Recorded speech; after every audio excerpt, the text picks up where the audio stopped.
Hello everyone, my name is Ravasir Rai and welcome at my channel English by Rai Sir। तो guys आज के इस lecture में मैं डिस्कस करूंगा वेरी इंपॉर्टेंट जितने भी इंपॉर्टेंट इडियम्स हैं उन सारे इडियम्स को मैं आपको वन बाय वन डिस्कस करूंगा।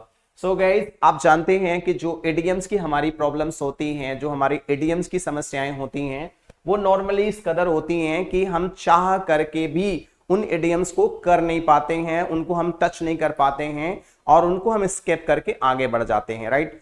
सो गाइस इडियम्स के लेक्चर्स में हम आपको आप ये मान के चलो लेक्चर 1 से लेकर के आपको लेक्चर 50 मतलब हम आपको एक लेक्चर से लेके 50 लेक्चर तक को इडियम्स को पढ़ाएंगे, राइट।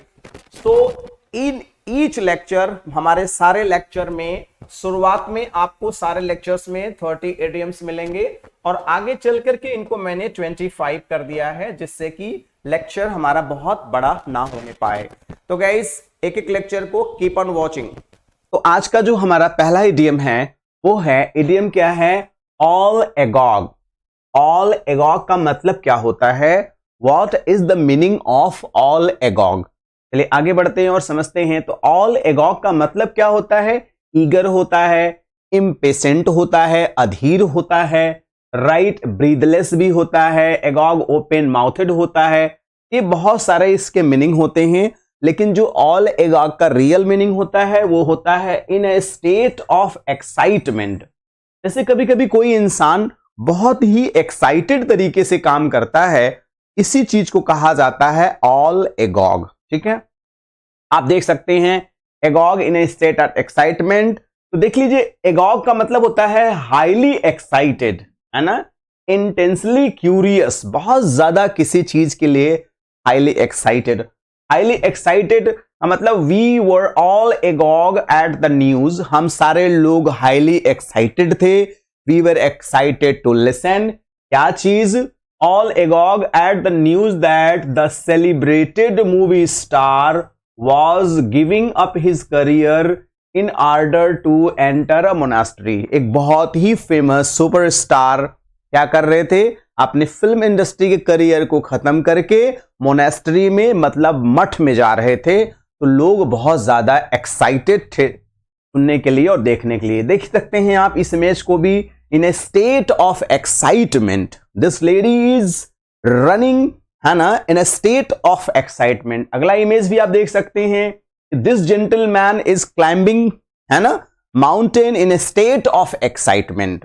किसी भी कार्य को करने के लिए अगर आपके अंदर एक्साइटमेंट नहीं है, उस कार्य को क्या होता है, उस कार्य का जो रिजल्ट होता है वो बहुत बेहतर नहीं होता है, ठीक है। नेक्स्ट है आप देख सकते हैं एडम्स एल, बहुत ही फेमस एडियम्स है। तो एडम्स एल का मतलब होता है ऑर्डिनरी वाटर।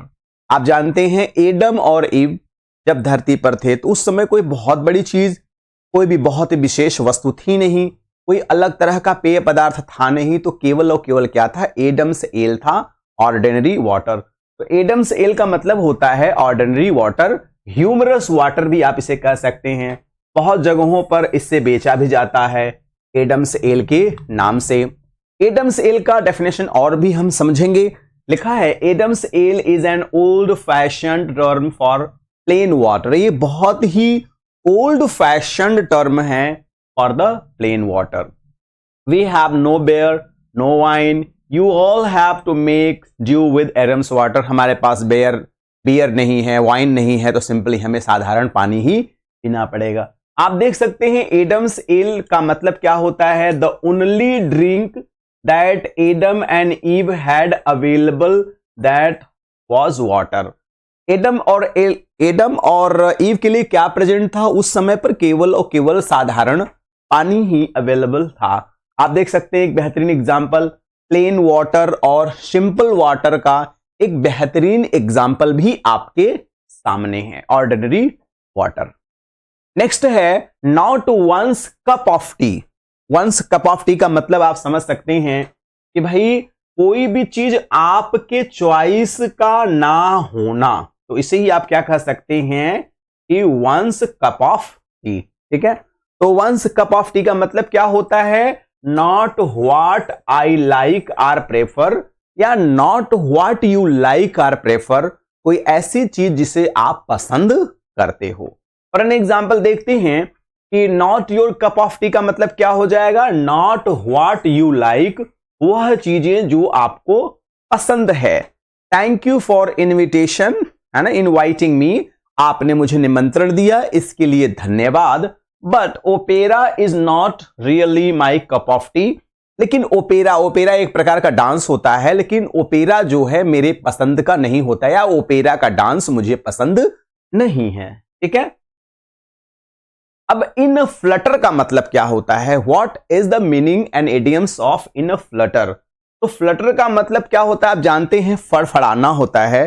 ठीक है, जैसे इन अ कंफ्यूज्ड एंड एक्साइटेड स्टेट, इसे बोला जाता है इन फ्लटर, मतलब होता है इन अ कंफ्यूज्ड एंड एक्साइटेड स्टेट होता है। जैसे है ना, बर्ड्स फ्लटर करती हैं, है ना, तो आप देख सकते हैं make somebody's heart Flutter, make somebody's heart Flutter मैंने किसी के हार्ट को एक्साइट करना।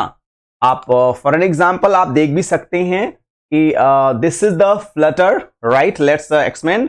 ये क्या है, state of excitement. In Flutter का मतलब क्या होता है, इन state of excitement, this is the in Flutter. जैसे लोग कहते हैं ना, माई हार्ट फ्लटर्स, है ना, देखिए आप देख सकते हैं कि फ्लटर का मतलब यहां पे क्या हो गया, माई हार्ट फ्लटर्स होता है। ठीक है, wait a minute please, my heart flutters, है ना, your smile makes my heart flutter, आपकी स्माइल मेरे हृदय को क्या कर दे रही है, फ्लटर कर दे रही है, राइट। आप देख सकते हैं यहां पे एक बर्ड है, फ्लटरिंग कर रही है, यहां भी आप देख सकते हैं अ ब्यूटीफुल फ्लटरिंग। अब देखिए अगला इडियम्स है chip of the old block. Chip of the old block का मतलब क्या होता है, what is the meaning of chip of the old block. Chip of the old block का मतलब क्या होता है, ध्यान दीजिएगा कि someone can be described as chip of the old block if they are very similar in character to one of their parents, usually their father. जैसे कि कभी कभी क्या होता है कि किसी व्यक्ति के फादर की शकल दूसरे व्यक्ति, किसी दूसरे पुरुष के शकल से 100% मैच करने को ही चिप ऑफ द ब्लॉक कहा जाता है। एग्जाम्पल के लिए देखिए, ये दो व्यक्ति हैं, ठीक है, आप देख सकते हैं, तो इनका फेस, इनका बिहेवियर, इनका कैरेक्टर काफी हद तक मैच करने को ही चिप ऑफ द ब्लॉक कहा जाता है। क्या कहा जाता है, चिप ऑफ द ब्लॉक। इसको समझ सकते हैं आप कि जैसे ही is a chip of the block, it means to be like और to look like once parents, एकदम फादर की तरह दिखना। आगे देख लेते हैं, refer to men who are like their father, वह व्यक्ति जो एकदम अपने फादर के जैसा ही दूसरा व्यक्ति दिखना। ठीक है, you can understand chip off the block. Next है क्लोज शेप। क्लोज शेप आप समझ सकते हैं, क्लोज शेप का मतलब होता है नैरो स्केप, बाल बाल बचना, इसे क्लोज शेप भी कहते हैं, इसे नैरो स्केप भी कह सकते हैं। आप देख सकते हैं एक बर्ड है और एक क्रोकोडाइल है, बहुत बुरी तरह छलांग मारा है, लेकिन देखिए ये बर्ड जो है बच के निकल लेता है, इसे आप क्लोज शेप कह सकते हैं, नैरो स्केप भी कह सकते हैं। यहां भी देख लीजिए एक क्या है ना, एक एनिमल है, राइट, और यह एनिमल क्या है, बड़ी कैसे किस जगह पे आप देख सकते हैं, this is a best example of narrow escape. Close shape का मतलब होता है, देख लीजिए, a situation in which, wait a minute please, a situation in which someone is saved, देख रहे हैं, समथिंग बैड ऑलमोस्ट हैपन, कोई ऐसी सिचुएशन जो घटने ही वाली थी लेकिन नहीं घटी। ठीक है, जैसे speeding car nearly hit us while we were crossing the road today, it was a close shape. जैसे ही एक कार हमको हिट करने वाली ही थी, कार हमसे लड़ने ही वाली थी, हम बहुत बारीकी से बचे, इसे हम क्लोज शेप या नैरो स्केप भी कह सकते हैं। क्लोज शेप का एग्जांपल और देख सकते हैं, narrow escape from danger, a drill almost hit Tommy, it was a close shape, एक ड्रिल मशीन गिरी और उसको हिट करने ही वाली थी, वो बहुत बाल बाल बच जाता है। देखिए ये है क्लोज शेप, आप देख सकते हैं कि long spring upon the deer, but क्या है, वो डियर बच निकलता है, इसे नैरो एस्केप कहते हैं। नेक्स्ट है ब्लो हॉट एंड कोल्ड। तो ब्लो हॉट एंड कोल्ड का मतलब आप समझ सकते हैं कि एक ही व्यक्ति काफी, है ना, गर्म मिजाज का हो और कोल्ड मिजाज का हो, या यूं कह लीजिए कि चेंजेबल टेम्परामेंट जिसका होता है, इसे ब्लो हॉट एंड कोल्ड कहा जाता है। ब्लो हॉट एंड कोल्ड का मतलब होता है keep changing once mind opinion, change mood, है ना, फ्रिक्वेंटली, है ना। बहुत सारे ऐसे लोग होते हैं जिनका मूड चेंज होता रहता है, कभी बहुत कूल रहेंगे, कभी तुरंत बहुत गुस्सा करने लगेंगे। कुछ ऐसे भी लोग होते हैं जो कभी इस पार्टी में तो कभी उस पार्टी में, तो ऐसे लोगों को ब्लो हॉट एंड कोल्ड आप कह सकते हो। आप देख सकते हैं जैसे कि वाटर टैंक भी जो होते हैं, देखिए क्या है, हॉट है, और यहां पे आप देख सकते हैं कोल्ड है। डेफिनेशन को भी और बेहतर ढंग से हम समझ सकते हैं, to blow hot and cold is used to describe someone who is shift between being interested and indifferent to someone और समथिंग। आई थिंक आप समझ गए होंगे, जो चेंजेबल टेम्परामेंट के लोग होते हैं उसे हॉट एंड कोल्ड कहा जाता है।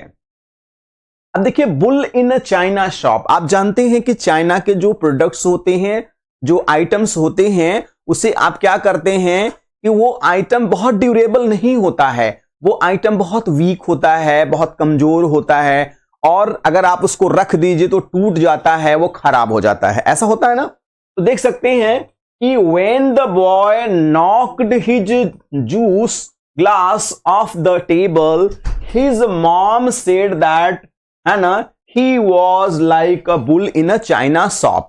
He was like a bull in a china shop को आप अच्छी तरीके से समझ सकते हैं। फॉर एग्जाम्पल मैं दिखाता हूं एक इमेज, आप देख सकते हैं कि एक चाइना की शॉप है और इसमें देखिए एक बुल आ गया। अरे भाई सिंपल सी बात है, एक किसी दुकान में जिसमें स्पेशली बर्तन वगैरह रखे हों, कांच के और प्लेट्स रखे गए हैं जो ब्रेकेबल हों, और उसमें सांड चला जाए तो आप समझ सकते हैं कि वो दुकान की हालत क्या होगी, वो सब कुछ टूट टाट जाता है एकदम से, ठीक है।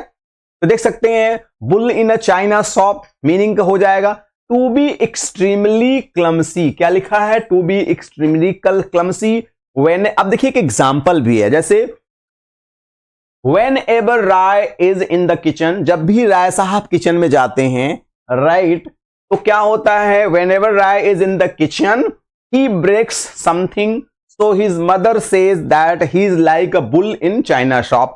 जब भी वो राय किचन में जाते हैं कुछ न कुछ जरूर तोड़ देते हैं, उनकी मदर कहती हैं कि ये लड़का क्या है ना, बुल इन चाइना शॉप है। इसका मतलब जब भी ये किचन में जाता है कुछ न कुछ जरूर तोड़ के ही आता है, ठीक है। तो आप देख सकते हैं। अब हैव द फ्लोर का मतलब क्या होता है, हैव द फ्लोर, फ्लोर समझ रहे हैं आप, ग्राउंड मिलना, बोलने की कला होना, टैलेंट ऑफ स्पीकिंग होना, तो इसे हम लोग बोलते हैं हैव द फ्लोर का मतलब होता है, ध्यान दीजिए लिखा है ना, टू हैव द राइट और opportunity to speak in a group specially utmost an a formal event और गैदरिंग। मतलब किसी भी गैदरिंग में बोलने की कला को ही क्या कहते हैं, हैव द फ्लोर कहते हैं। और बोल करके किसी को क्या करना, इंप्रेस करना। देख लीजिए, this lady has an opportunity to impress other by her good speech. तो now she have got the floor, she has the floor. इनको एक फ्लोर मिला है, एक एबिलिटी मिली है, टैलेंट मिला है, जिससे ये क्या कर सकें, लोगों को इंप्रेस कर सकें। अब केस इन पॉइंट का अर्थ क्या होता है, what is the meaning of case in point. Guys अगर आप जानते हैं तो पहले आप रिप्लाई करिए, फिर मैं आपको आंसर देता हूं। What is the meaning of, है ना, केस इन पॉइंट।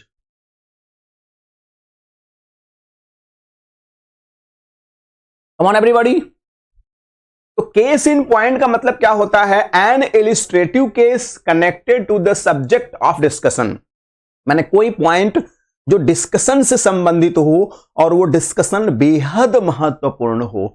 समथिंग और someone that is a good symbol और illustration of a prior fact previously mentioned. तो किसी भी केस इन पॉइंट का मतलब होता है कोई important topic for subject of discussion. Case in point का मतलब आप देख सकते हैं president case, instance, example, illustration, ये सारे उसके सिनोनिम्स हैं। अब देखिए कॉक ऑफ द वॉक का मतलब होता है, कॉक माने समझ सकते हैं आप मुर्गा होता है, और कॉक वॉक अगर आपने कभी देखा होगा तो जो वॉक होता है मुर्गे का इतना प्यारा वॉक होता है, ऐसा लगता है कि वो बहुत ही महत्वपूर्ण है ना, जो मुर्गा है वो बहुत ही महत्वपूर्ण जानवर है और उसकी जो वॉक होती है वो समवॉट वेरी डिफरेंट होती है। तो कॉक ऑफ द वॉक का मतलब क्या होता है, most dominating person in a group. जैसे कोई व्यक्ति होता है, जैसे लीडर होते हैं, आप देखिए कॉक ऑफ द वॉक होता है उनका, अपने को बहुत मोस्ट डोमिनेटिंग पर्सन दिखाते हैं और वास्तव में होते भी हैं, बहुत सारे लोग उनके आगे पीछे भी चलते हैं। तो कॉक ऑफ द वॉक को आप समझ सकते हैं, ये फ्रेज का मतलब मीन्स होता है a person who thinks and acts like they are above or better than everyone else in a group और सिचुएशन। वो ऐसे लोग होते हैं जो अपने को ग्रुप में सबसे बेहतर अपने को मानते हैं, राइट। देख सकते हैं cock of the walk, cock कैसे टहल रहा है। आप इमेज को देखेंगे तो आपको सारी चीजें अच्छी तरीके समझ में आ जाएंगी। देखिए कॉक कैसे वॉक कर रहा है, ऐसा लग रहा है ना इसके पीछे ढेर सारे मुर्गे है ना आ रहे हैं।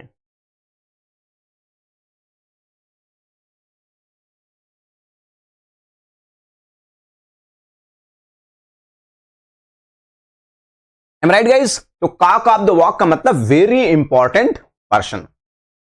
देख सकते हैं most dominating person in a group, इन्हें आप कह सकते हैं कॉक ऑफ द वॉक। आप देखिए बाकी के सारे लोग इनको फॉलो कर रहे हैं, he is speaking very well.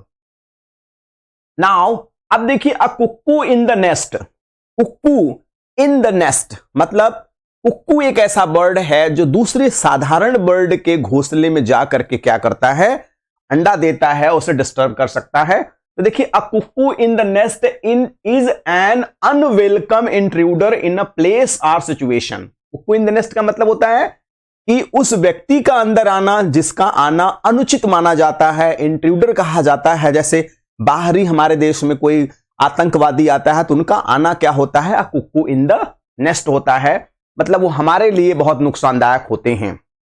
Kukku lays their eggs in the nest of, देखिए कुक्कू क्यों कहा जाता है, cuckoo lay their eggs in the nest of another smaller bird. Cuckoo जो होता है वो दूसरे छोटे चिड़िया के घोंसले में जाकर के अपना अंडा देता है, right. When the cuckoo egg hatched, लेकिन जब कुक्कू का एग हैच होता है ना, द बेबी कुक्कू है ना pushes out the eggs of the host from the nest. तो आपको मैं एग्जांपल से भी दिखाता हूं। कुक्कू इन द नेस्ट का मतलब हो जाएगा, देखिए बड़ा प्यारा सेंटेंस है, unwelcome intruder in a place or situation.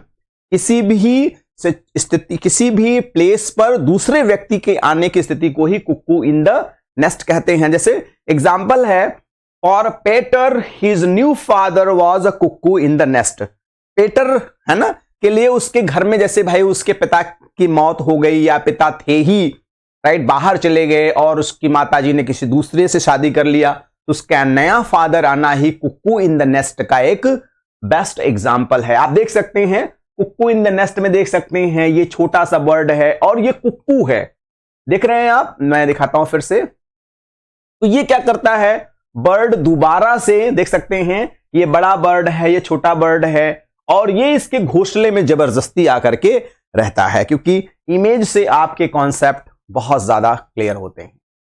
अब have a feet of clay का मतलब क्या होता है, what is the meaning of have a feet of clay. तो have a feet of clay का मतलब होता है to be very weak or cowardly.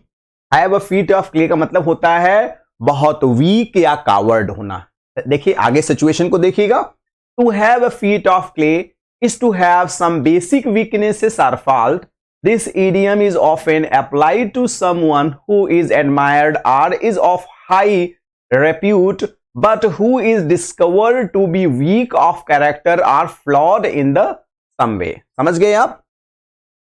Next देख लीजिए आप, ये वीक पर्सन है कि नहीं है। देखिए कोई इनकी टाई पकड़ के तेजी से खींच रहा है, राइट। अगला है flash in the pan. Flash, pan समझते हैं आप लोग की, जो भोजन बनाने वाला एक पैन होता है, ठीक है, और इसी में अगर कोई आग वगैरह लग जाए तो इसे ही फ्लैश इन द पैन कहते हैं। तो फ्लैश इन द पैन का मतलब क्या होता है, समथिंग आर, है ना, someone or something that promises great success but fails. कोई व्यक्ति किसी बड़े सफलता के लिए प्रॉमिस करे लेकिन वो फेल हो जाए। जैसे कोई कहे मैं बहुत अच्छा खाना बना लेता हूं, मुझसे अच्छा कोई बना ही नहीं सकता। अब जैसे ही वो खाना बनाना शुरू करे तैसे ही उसके पैन में आग लग जाए तो क्या हो जाएगा, आप समझ सकते हैं। You can understand. We had high hopes for, है ना, for the new director but he was just a flash in the pan. हमारे जो नए डायरेक्टर आए हमें उम्मीद था कुछ बहुत अच्छा करेंगे, लेकिन वो हमारे लिए क्या साबित हुए, फ्लैश इन द पैन हुए। आप दिखाता हूं मैं आपको इमेज से भी। Something that happened only once or for a short time and was not repeated. कोई ऐसी चीज जो हो जाना और दोबारा फिर रिपीट ना हो। देख सकते हैं फ्लैश इन द पैन का एग्जाम्पल बेस्ट है। देख लीजिए, है ना, ये खाना बना रहे तभी इसमें आग लग जाती है। Clear guys. अब देखिए द मैरीज नेस्ट का मतलब क्या होता है। आपको सामने मीडियम है, द मैरीज नेस्ट का आशय क्या होता है। तो मैरीज नेस्ट का जो डेफिनेशन है, a discovery which looks valuable, a discovery which looks valuable promising but which turns out to be worthless. कोई ऐसी डिस्कवरी जो देखने में ये लगे कि बहुत वैल्यूएबल हो लेकिन लास्ट में वो बेकार निकले, बेकार साबित हो, वर्थलेस साबित हो जाए, इसे बोलते हैं मैरीज। देख सकते हैं मैरीज नेस्ट का एक बेहतरीन सेट है जो इसमें बहुत सारे इसके वर्ड हैं। ठीक है, अगला है पिग इन अ पोक। पिग इन अ पोक का मतलब क्या होता है, हिंदी में समझिए कि किसी भी वस्तु और सामान को बिना प्रॉपर इन्वेस्टिगेशन की खरीदना ही पिग इन अ पोक कहते हैं। ठीक है, पिग इन अ पोक का मतलब क्या होता है कि to buy something without seeing it or knowing anything about it. किसी चीज को बिना समझे, बिना सोचे, बिना एग्जामिन किए उसको परचेज कर लेने को ही क्या कहा जाता है, पिग इन अ पोक। देख सकते हैं आप, I just took the salesman's word that this camera worked. I guessed I bought a pig in a poke. जैसे मान लीजिए कोई आपने चीज ऑर्डर किया और आपने ले लिया, उसको देखा नहीं, समझा नहीं। जब घर पे आपने उसको पैक को खोला तो उसमें कुछ भी सामान नहीं निकला। तो पिग इन अ पोक मतलब किसी चीज को बिना सोचे समझे और बिना एग्जामिन का खरीदना। आप देख सकते हैं पिग इन अ पोक का आशय क्या है कि बोरे में क्या रखा है पता नहीं क्या रखा है, और जब बोरा खोला गया या सोच करके कि बहुत महत्वपूर्ण चीज उसमें है लेकिन उसमें क्या निकला, एक पिग निकला, एक सुअर निकला। आप समझ सकते हो कितनी निराशा हो सकती है। स्केल्टन इन द कपबोर्ड, आप समझ सकते, स्केल्टन माने हड्डी, कपबोर्ड माने होता है आपके अलमीरा में। तो अलमीरा में हड्डी होने का आशय यह होता है कुछ न कुछ समथिंग इज रॉन्ग, कुछ न कुछ गड़बड़ है। स्केल्टन इन द कपबोर्ड का मतलब क्या होता है, something that might bring shame, किसी चीज की वजह से शर्मिंदगी महसूस होना, एम्बैरसिंग घबराना, टू अ फैमिली और person other people know about it. कोई ऐसी जो रहस्य, कोई ऐसी बात फैमिली से रिलेटेड है ना, जिसको जानने के बाद लोग मजाक और हंसी उड़ाते हैं। आप देख सकते हैं स्केल्टन इन द कपबोर्ड का मतलब क्या हो जाए, something that might bring shame और एम्बैरसमेंट टू अ फैमिली और person other people know it. बेहतर एग्जांपल और देख लेते हैं। If you have skeleton in the cupboard और in the closet you have a secret your past which could damage you if people know. मतलब आपके past से रिलेटेड कुछ सीक्रेट बातें जिसको जान लेने के बाद आपका नेम फेम डिस्टर्ब हो सकता है। एग्जाम्पल के लिए, politician can't afford to have any skeleton in the closet these days, है ना, their opponents are sure to find them। मतलब कोई पॉलिटिशियन है, अगर कोई चीज स्केल्टन रखता है घर पर, मतलब कोई सीक्रेट बातें रखता है, तो उनके ओपोनेंट पता लगा लेते हैं। A fair crack of the wick, a period of importance होता है। A fair crack of the whip, आप समझ सकते हैं, मतलब कोड़ा होता है, माने कोड़ा होता है। जैसे कोड़े को दिखा करके देखिए शो किया गया है इसमें, देखिए कोड़े को दिखाना, देख लिए बहुत सारे लोग कोड़े को ही दिखा रहे हैं। इसका मतलब होता है the period of some important things. बहुत ही महत्वपूर्ण एडियम्स है। नेक्स्ट है to hold something in leash. देखिए लिखा है ना to hold something in leash का मतलब क्या होता है। To hold something in leash का मतलब होता है, आप देख सकते हैं, किसी चीज को कंट्रोल में रखना। आपको मैं दिखाता हूं to hold something in leash का मतलब होता है किसी चीज को कंट्रोल में रखना, किसी चीज को हैंडल करना। आप देख सकते हैं ये डॉग्स में अगर लीश न लगाए जाएं तो ये इधर का उधर जाएंगे और कंट्रोल में नहीं रहेंगे और समस्याएं क्रिएट करेंगे। अब देखिए रैंगल ओवर एन एश शैडो। रैंगल ओवर एन एश शैडो का मतलब होता है किसी मामूली बात पर लड़ाई या झगड़ा करना। तो रैंगल ओवर एश शैडोज का मतलब क्या हो जाएगा? टू क्वारल ओवर ट्रिफल, किसी बात पर लड़ाई करना। इमेज से भी आप देख सकते हैं ये दोनों पति और पत्नी में 36 का आंकड़ा है, राइट? आप देख सकते हैं। Wait a minute please, right? तो their sweet relation ended because they wrangle over ash shadows. इनके जो रिश्ते थे वो खत्म हो गए क्योंकि इन दोनों ने बहुत ही साधारण मैटर पर लड़ाई किया, झगड़ा किया। नेक्स्ट है स्नैप। स्नैप वंस फिंगर का मतलब क्या होता है? स्नैप वंस फिंगर का मतलब होता है किसी के बारे में क्या होना, गलत बोलना, गलत व्यवहार करना, किसी के बारे में अशुभ सोचना, है ना? If you continue to snap your finger at your boss you may be severely punished. अगर आप अपने बॉस को हमेशा फिंगर स्नैप करेंगे, हमेशा उनकी बुराई करेंगे तो आप अपनी नौकरी खो सकते हैं, आप पनिशमेंट भी पा सकते हैं। तो how to snap your finger माने टू बी कंटेम्प्टियस ऑफ, किसी के प्रति क्या होता है? ईर्ष्या रखना, द्वेष रखना। टू थ्रो अप द स्पोंग का मतलब क्या होता है? यह भी बहुत फेमस इडियम्स है, थोड़ा टफ है। टू थ्रो अप द स्पोंग का मतलब होता है टू सरेंडर और give up. To throw up the स्पोंग का मतलब होता है टू सरेंडर कर देना, अपने को समर्पित कर देना होता है। जैसे इमेज देख सकते हैं टू सरेंडर। देखिए जेंटलमैन ने हाथ जोड़ करके अपने को सरेंडर कर दिया है, राइट? और सरेंडर करने में ही कहीं कहीं भलाई भी रहती है। अगला है स्पिल द बीन्स का मतलब होता है, सिंपल सा मीनिंग होता है टू रिवेल सीक्रेट इंफॉर्मेशन होता है। स्पिल द बीन्स का मतलब होता है to reveal the secret information.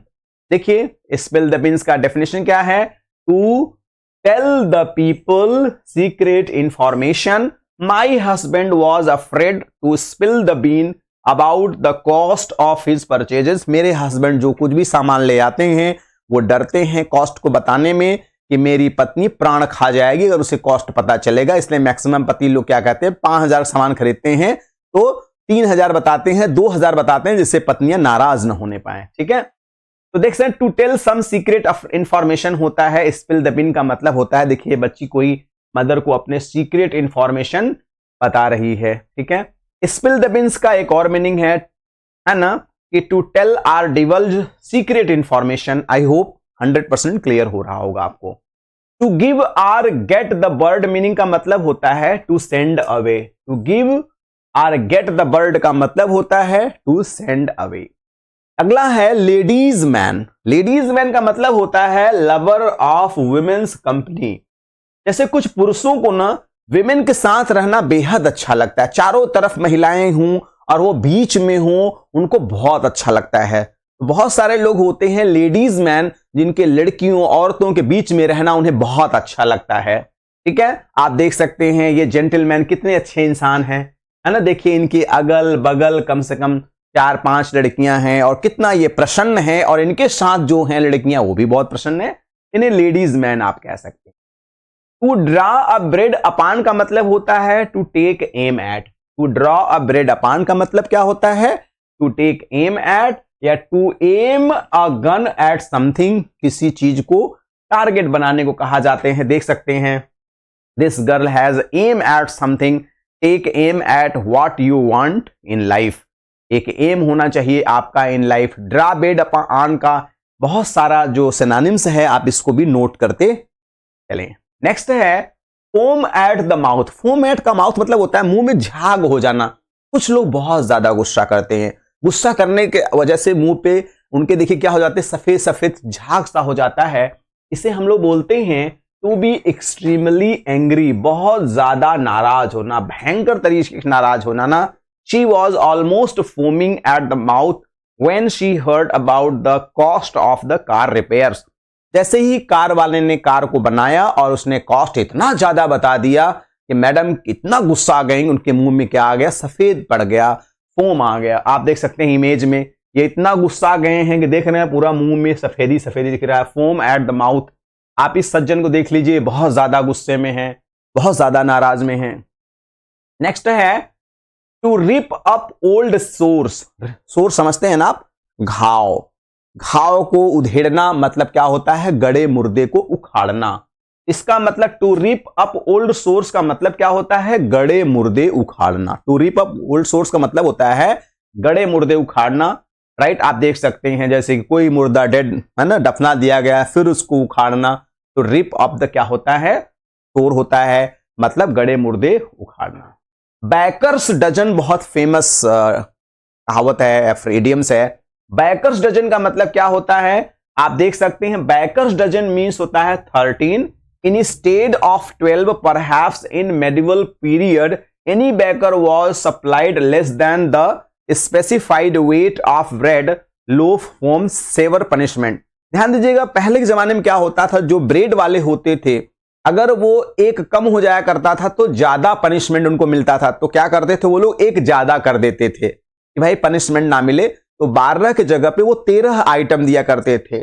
तो बैकर्स डजन का मतलब होता है 13 पीस होता है। और इस बात को ध्यान रखिएगा, जैसे चूड़ियां जब महिलाएं लेती हैं तो एक आक दो चूड़ी बेचने वाले एक्स्ट्रा दे देते हैं, बहन जी ले जाइए क्योंकि एक दो तो टूटना तय है, तो भी बैकर्स डजन के ही अंतर्गत आते हैं। Might be a bakers started including 13 loaf just to be safe. इसीलिए बैकर क्या करते थे, 13 पीस दे देते थे जिससे किसी को कोई डाउट ना। देख सकते हैं 13 an items, item bakers dozen. जैसे कि द बैंजल स्टोर गिव्स, क्या होता है, द बैंजल स्टोर्स जो होता है, द बैंजल स्टोर्स क्या करता है, वो 13 पीस दे देता है जिससे चूड़ी पहनने में कोई असुविधा ना हो। आप बैकर्स डजन में गिन सकते हैं 1 2 3 4 5 6 7 8 9 10 11 12 13। देख लीजिए ये पूरा का 13 पीस है, इसे आप बैकर्स डजन कह सकते हो गाइज। तो गाइज आज के इस वीडियोस में मैंने आपको है ना 30 इंपॉर्टेंट मोस्ट इडियम्स को डिस्कस किया गाइज। वास्तव में कुछ अच्छा लगता है प्लीज लाइक द वीडियो, अगर नहीं अच्छा लगता है तो you can dislike the videos, no problem. But guys if you are new so please and please subscribe the channel and press the bell icon so you'll be notified with our latest videos. So guys, please share this link to your friends, near, dear and sweetheart one. And guys, don't forget to send your valuable comments. Thanks for watching this video. Good day all and take care all. Thank you very much.